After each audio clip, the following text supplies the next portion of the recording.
নমস্কার, শুভ সন্ধ্যা। র্যাপিড টাইমসে আপনাদের সকলকে স্বাগত। সারাদিনের সমস্ত খবর নিয়ে আমি দিয়া। আজ দেশের ৭৭তম গণতন্ত্র দিবস। দেশ জুড়ে যথাযোগ্য মর্যাদায় পালিত হলো দিনটি।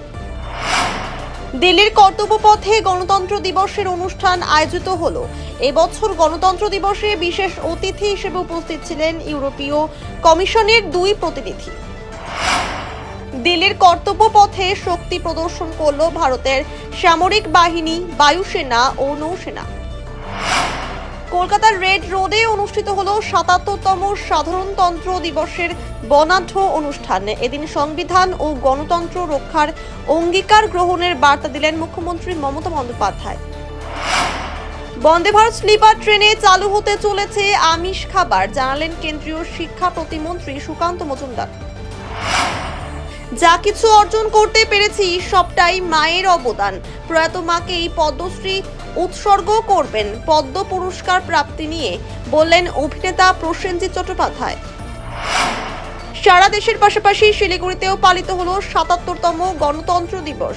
বয়েজ স্কুলের মাঠে জাতীয় পতাকা উত্তোলন করেন শিলিগুড়ির মহকুমা শাসক বিকাশ রুহেলা। জলপাইগুড়িতে যথাযোগ্য মর্যাদায় পালিত হলো দেশের ৭৭তম গণতন্ত্র দিবস।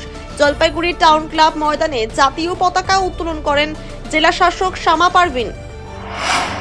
পদ্মশ্রী সম্মান পাচ্ছেন উত্তরবঙ্গ বিশ্ববিদ্যালয়ের বিজ্ঞান বিভাগের প্রাক্তন ডিন ও আলিপুরদুয়ার বিশ্ববিদ্যালয়ের প্রাক্তন উপাচার্য ডক্টর মহেন্দ্রনাথ রায়। পুরস্কারের ঘোষণা হতেই আবেগে ভাসেন তিনি। এবারে নির্বাচন জিততেই হবে, তা না হলে রোহিঙ্গা প্রদেশ তৈরি করে দেবে। বাগডোগরায় সাংবাদিকদের মুখোমুখি হয়ে বললেন বিজেপির সহকারী অবজারভার তথা সাংসদ বিপ্লব দেব। সারাদিনের সমস্ত খবরের আপডেট পেতে নজর রাখুন শিলিগুড়ি টাইমসে। শিলিগুড়ি টাইমসের খবর আপনারা পেয়ে যাবেন শিলিগুড়ি টাইমসের ইউটিউব, এক্স হ্যান্ডেল, থ্রেড এবং ইনস্টাগ্রাম পেজেও। সঙ্গে থাকুন, দেখে থাকুন শিলিগুড়ি টাইমস।